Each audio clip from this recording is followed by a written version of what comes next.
Welcome to EFT MBA, Mastering Business Acumen with the help of EFT business experts.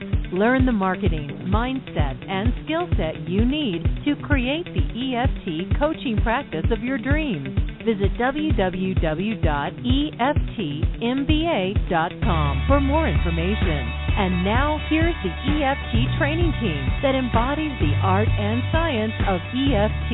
Alina Frank and Dr. Craig Weiner.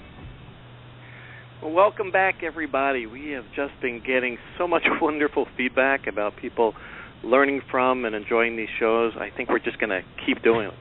So this is Dr. Craig Weiner along with Alina Frank, my partner, business partner, life partner, and we are here for MBA for EFT coaches. That is the art and science of making money and changing the world, or EFT Mastering Business Acumen.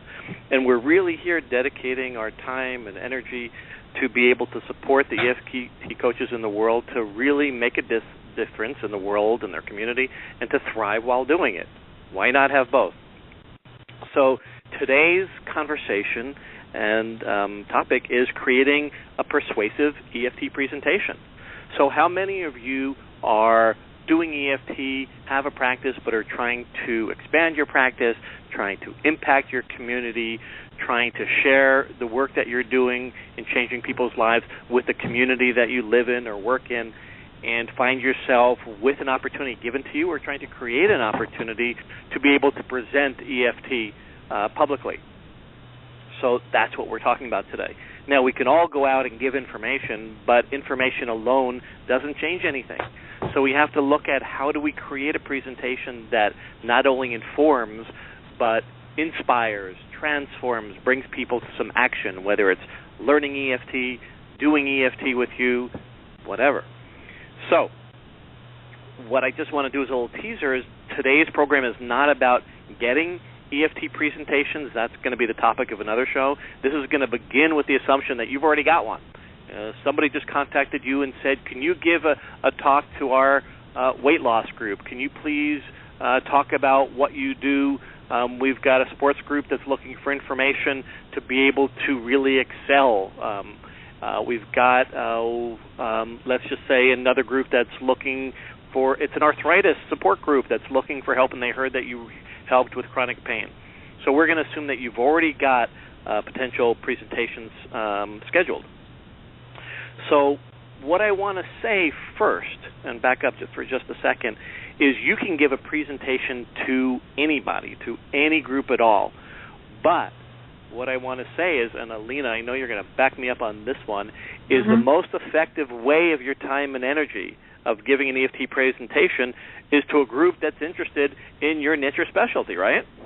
Absolutely.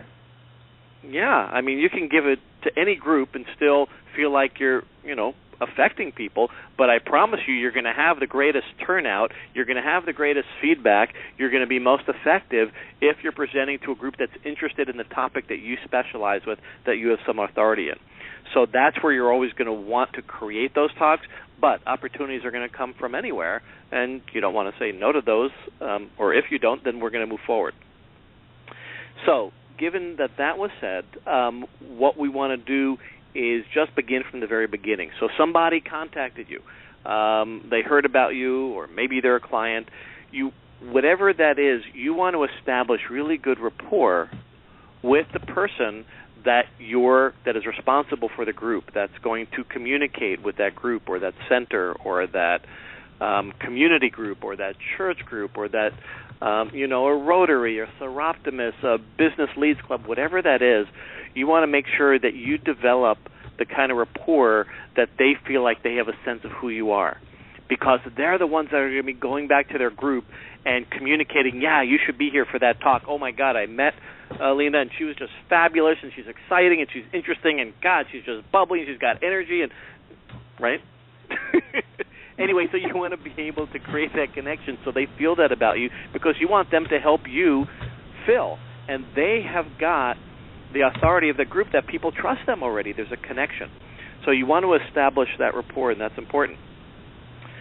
In establishing some authority, that's one way. Another way is if it's enough in advance then you can go ahead and offer, would you like me to write an article for your newsletter for, the talk that's coming up in 2 months, or maybe you have a blog or something you put out to your membership. I'd be happy to write something. And that's another way to gain credibility and also to be able to increase the numbers that are going to show up at the talk. So that was another idea. When you establish rapport with that key person, you want to also see, can they be there to introduce you, which is a very important piece, and it really helps to establish credibility as well. So my recommendation, and Lena's as well, is that when you are introduced, provide them with some information for an introduction. Number one, they'll appreciate that you did that work, and number two is you're not going to be surprised by when they Google you or they look you up what information they're going to think is important that you want to be shared. You want to provide the information that's most important and most relevant.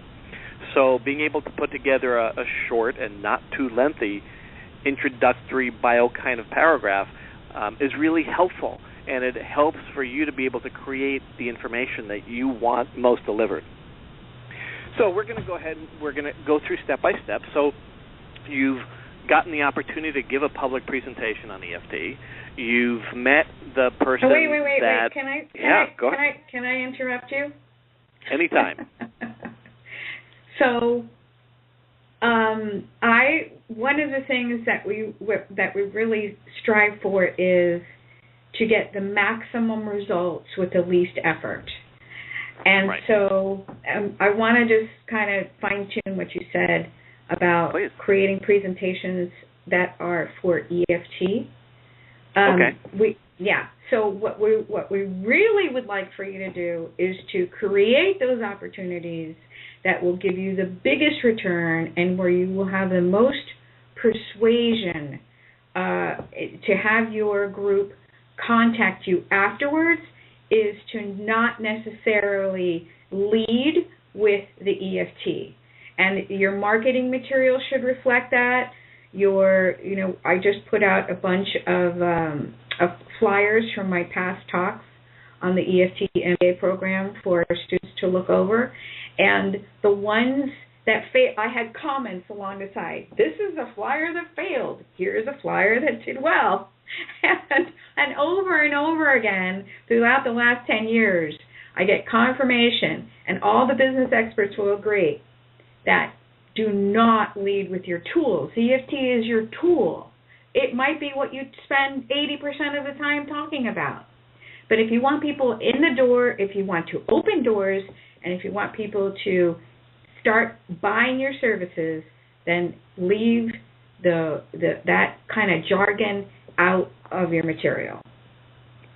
It is, and I think people aren't out there looking for an EFT practitioner. What they're out there for is looking for relief from their problem or help with what they're struggling with. And if they feel you trying to sell your services, it's like a big keep away sign. Right. Yeah. Right? So be careful about if you're doing some of the promotion, and if it's, both the group is promoting you and you're doing you, be careful in the marketing materials that you're making sure, just like Alina said, to be focusing on the problem and what you're talking about, not the tool. Okay? Right. EFT talk, come Friday night. Guess how many people are going to be there? Right? Well, I can tell you how many. Yeah, I can tell you how many people showed up at my first EFT presentation 10 years ago. How many? Exactly 2. The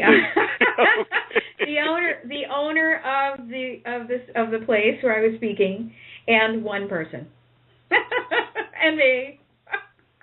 So it was interesting, and I have to say, another thing that we share in the EFT MBA program is the mindset. I think that the mindset, my belief system, and all of that had very much to do with how many people showed up in that first one.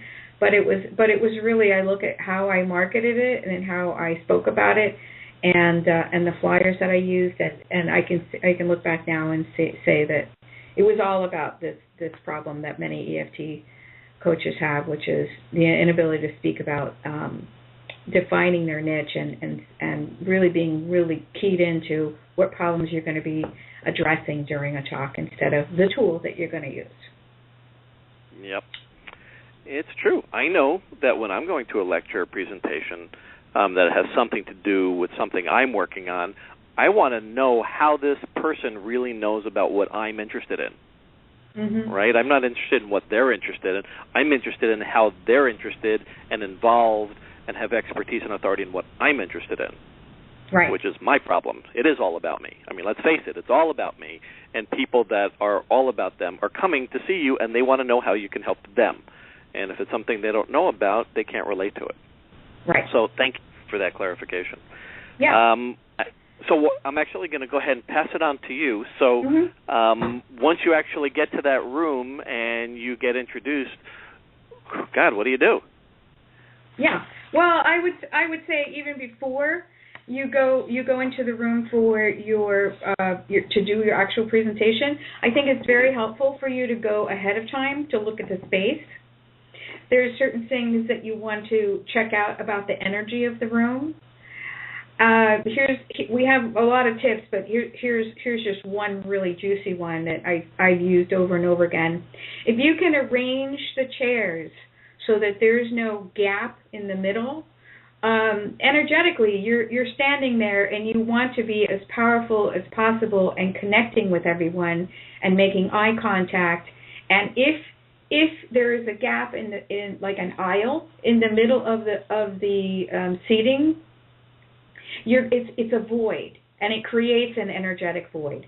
So go in there and suggest that they, close up that gap. You can have 2 aisles and have smaller or less wide rows if need be. But you definitely do not want, if you can at all avoid it, you do not want a big gaping center aisle if you're giving a presentation. So go get yourself comfortable with the space. Check it out. Notice where you're going to be standing and where you're going to set up if you have some different things that you need to set up. So and maybe chairs in the front for a demo and those sorts of things. It's really good, and your comfort level will really grow if you check out the space ahead of time. Yeah, it's checking out the space ahead of time. Also, there's don't forget the technical aspects to make sure that they have everything that you need. Yes. And and we're going to get into a little bit of that shortly about using technology. Yep. All right. So after you've been introduced, if you can have that person that invited you there introduce you, and you've made a connection with that person, like Craig said, they're going to be much more personal in what they say about you. Now, after your introduction, one of the most effective and powerful things that you can do is to share your personal healing journey. And again, having researched the group, knowing what the group is about, and having this be really targeting what it is that they are there to hear and learn, then you're going to share one of your stories if it's directly related to what that group is there to hear, or you're going to share one of your client stories, of course changing names and remaining keeping that confidentiality with your about your client. So sharing a story does a few things, and the research shows that when somebody is introduced, a stranger is introduced in any environment, the amygdala is back there on high alert. Is this person safe? Are they going to yell at me? Are they going to pick on me and ask me to stand up and do something that I'm going to be totally embarrassed to do? So they are waiting and watching in those first few moments to see if you are safe. And the safest thing, the way to build that rapport and gain safety and a feeling of, oh, I like this person, is to share a story. We've been sharing stories since way back in Stone Age times when we would just sit around a fire and share story. And so that immediately puts everyone at ease. So again, it's a wonderful thing to do. Start with a story. In fact, Craig and I have seen people like Greg Braden over the years. We've seen Rupert Sheldrake talk. We've seen Joe Dispenza, speak. And these are powerful speakers. But all these years later, if you ask me, like, what did Joe Dispenza share in his Seattle conference, the facts and the figures and the tools and the techniques totally go out the window. What I remember is the story about his daughter and the shopping spree. Right, Craig? Right. It's what good. People remember. It's okay. Another reason why you are doing this, I want to say, because some of you may be thinking, why even do this? It's the age of technology. The same thing happens for when someone goes and visits you on a website. You've got to exert a tremendous amount of energy gaining their trust because they don't know you from Adam. And immediately you have that opportunity to gain their trust if you meet them live. So live events, live presentations are an absolutely wonderful way to build your practice. And of course, if you're scared, that's something to tap on. If you have issues around public speaking, then absolutely that's something that you need to conquer and to work on through tapping on yourself or with someone else. Okay. I just want to add one piece with that, is that establishing that rapport and trust, especially with something when you start talking about EFT that, depending on your audience, might be a little skeptical or woo-woo. It's always okay. You establish trust and rapport with saying, you know what, I know this might look a little weird to you. I know this might, in other words, you meet people where they are rather than trying to be different. And when you meet them, it establishes an immediate, he understands what I'm feeling and thinking. She understands that. She gets it. And now I can take the next step with them. So that establishment of that trust early on in a presentation is really important. So I just wanted to add that piece. Yep. Okay, another thing to do is to consider doing a demo. And there are risks and there are benefits to doing demos. And we are not going to share we will share that at a later time because I really want to cover some other things, but there is an art and a science to picking the right demo and what to do in those situations. So we will save that for another show. If you supply somebody with a handout, please make sure that you do a few things. One, that the language on that handout is exactly verbatim, same words as you're using during your presentation. Because if you have handouts and people are looking and they see that you've mentioned something and it says something completely different on your handout, or you don't use the same exact words, a confused mind doesn't buy. They're going to be, again, you just lost that rapport with them. So everything that you have in your handout, make sure that it's something that you are covering. Also, make sure that your handout has your contact information at the bottom. The footer or header, it's going to have your contact information. Another thing that you want to do with the handout is if you can have questions or fill in the blanks or exercises that you're going to be leading them through, or even just one exercise that you're leading them through during your presentation, and they write on that paper, the research has shown that if someone writes something on a piece of paper, they're less likely to toss it out. So have that in mind when you create your handout. All right, going on, let's see. I wanted to go over a few things about PowerPoints, because we do an annual conference here, the Northwest Tappers Gathering, and it's a wonderful platform that we get offered to up-and-coming EFT practitioners who haven't had an opportunity to speak in a large group. And it's a great thing. And one of the things that I ask the presenter to really give some time to think about is, do they want to use a PowerPoint or not? So I ask them to really think about it, because Number one, if you don't know the technology intimately, then forget it. There's nothing worse at the beginning your presentation with a technical snafu, having set the expectation of a professional presentation that you're now unable to follow through with. And it starts to automatically. I know. It automatically I've seen it and done level. Yep. Yeah. It automatically lowers their level of both expectation and that you are an authority. It's a big hurdle. So leave it out. There's absolutely no reason for you to have it. It's not proven to be more effective. In fact, there was a great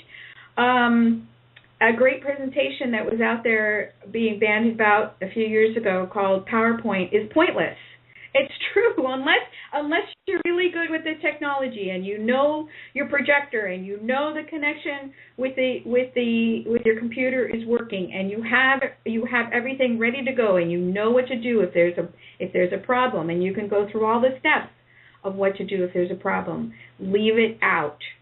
Just leave it out. People want to connect with you. They want to feel your presence in the room, and energetically you're at a disadvantage when you're using some of the technology. And number two, your presentation is not your slides. Your presentation is not your slides. Your slides should be sort of like the icing on the cake to emphasize a point that you make with an image or a few bullet points. Keep the text to a bare minimum, and don't do one of the deadly sins of PowerPoint. Do not turn your back on the audience, and do not read the slide. So if you're going to be doing those things, if you have some material that you want to cover, that you want to accentuate by having it on the PowerPoint slide as well, then make it brief, make it bullet points, keep it short and sweet, and you have some kind of card in front of you so that you know that you will not be turning around and reading it from the front of the room. You're going to break rapport otherwise. I think that's all I want to say on PowerPoint. Craig, I will hand it back to you with some of the research. Great. Well, what I want to talk about a few fun things, but that will help you in designing and putting together your presentation. That's very valid.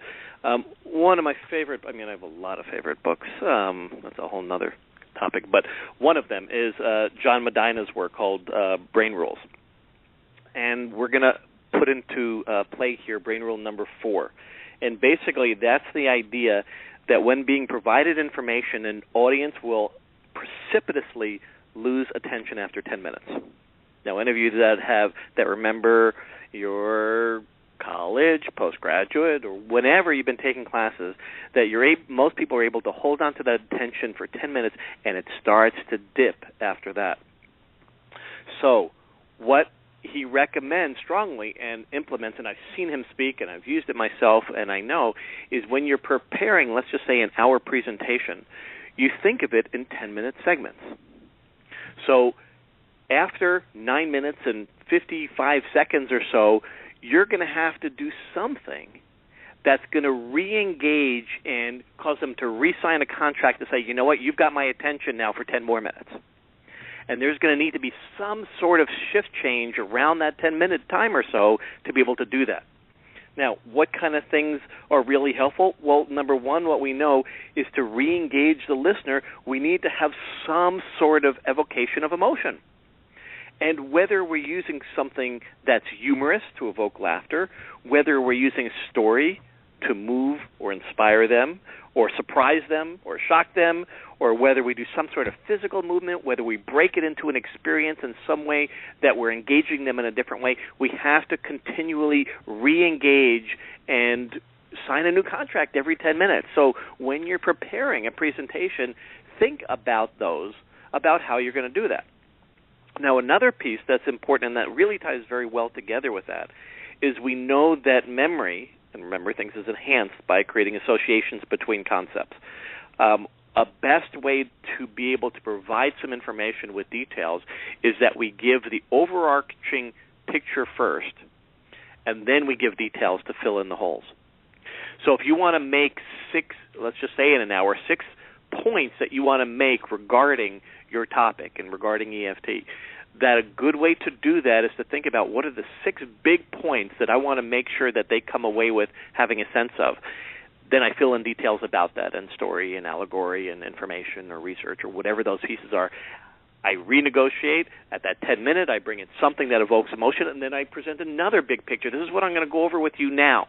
And people's brains work with that hierarchy very well. I think you'll notice it yourself when you listen, whether it be to a lecture or presentation, that I want to have a sense, my brain wants to know where are we going next. And if you tell me where we're going next, I can relax back a little bit and gather that information more, as opposed to that doesn't go with this and this doesn't go with that. Where's he going next? So that's a really helpful 2 points as far as the 10-minute segments and creating the overarching concept and then filling in the details that I wanted to go over. Now, one other thing before I hand it back to you, Lena, is personally I like bridging 2 worlds here. One is, for a public presentation, I want to be able to kind of endear, connect, so people feel like they know me. So I want to both bridge the personal, for example, with story, like Alina was talking about, is a great way to do that, especially if it creates, I don't want to say a level of vulnerability, authenticity, something that's maybe challenging to share. God, this was something I was really embarrassed about. People become connected when you show something like that. Just think for yourself. And on the other hand, they also want validation. So you also want to let them know about some aspect of the science or research without being able to go too far in that direction. And it might just be, you know what, there's a lot of research here, and I'm not going to go over it with you today, but you know what, over there on the side, I've got a book full of it. I've got a website that's full of resources with regard to journal articles, etc. And just even the taste that they know that it's there helps to satiate that need to feel that they're not being taken, that you're not just selling something. And so that balance between the personal and the scientific or research, I think, is a really great blend. But there are some other things that I know Lena wants to go over, too, before we close up, that also have to do with buy-in. In other words, to give a presentation and, in a sense, to persuade, to invoke steps that they're going to take. There's some key elements with that, and I'll hand that back over to you, Alina, for that. Okay. So what the last bit of information that we want to give you is there is a great book out there that many people have been using. It was uncovered for telemarketing, but nowadays it's really used for everything, every aspect of sales, with from used car sales to fundraising, and that is called the Psychology of Persuasion. And there are 3 steps to this, and this is just like how do we know that people buy? And people buy when 3 things are in place. One is reciprocity. Reciprocity is the obligation to give when you receive from a mutual exchange. So if you're trying to persuade somebody to join, are you really ensuring, you're not really ensuring reciprocity. If you are giving them something of value, if you are teaching something, if you're imparting really valuable information, then people will listen and say, wow, I feel the urge and almost the compulsion to want to buy from them, engage in some sort of way, use their services. So number 2 is authority. People follow credible and knowledgeable experts. So establishing your credibility is very important to do. Before the talk, establish credibility through your own website or through a blog or through an article. Authority speaks of you having worked with people with this particular problem. That's why we keep talking about how important it is to really cultivate your niche. If you have experienced a healing journey, like we said, about this particular problem, then that is an extremely powerful way to establish yourself as an authority. But you can also do that if you've worked with plenty of people that have that challenge. And 3 is liking. You've got to be likable. If you're just a talking head out there, you're not going to be liked. Again, another way to establish that somebody likes you is that story. We keep going back to the story. It puts your brain and your nervous system at ease. People, they lose their skepticism. They're always on the hunt these days for, is this a sales promotion? Because we're just so bombarded in our culture with sales pitches. So people liking you, hearing that you're human, having that connection. This also goes for reading your presentation from notes. How is someone going to get to know you if that's all you're doing? They don't have a sense of who you really are. They can't like you. You can't establish authority, and so it's really not going to meet two out of all three of these. You'll maybe get reciprocity. So that's it for the Psychology of Persuasion. And then at the end of your talk, we want to make sure that you have a call to action. What's next? So have something that you are going to be giving them, a discount of some sort to your next presentation. We never encourage you to lower your prices, but you can certainly give them a free gift like a report or an ebook or a link to a video, that sort of thing. This engages reciprocity, right? You can give them a free gift, and they will feel, again, that sort of obligation to go further. So it's another great thing to do at a presentation, a live presentation, is to gather email addresses, because still to this day, with all the other things that are out there, one of the most effective ways of getting people to your website and to buy your services is through establishing yourself through your newsletter. So have a sign-up sheet. Encourage people to sign up for your free newsletter, and that they get a free gift that way. Again, it could be an ebook, it could be a video, something else that you've created. It's very important. You do not ever want to walk into a presentation without having something else coming up. So have a teleclass that you're going to set up, or you've got another presentation a month later at another location, or you can say that you are starting a class.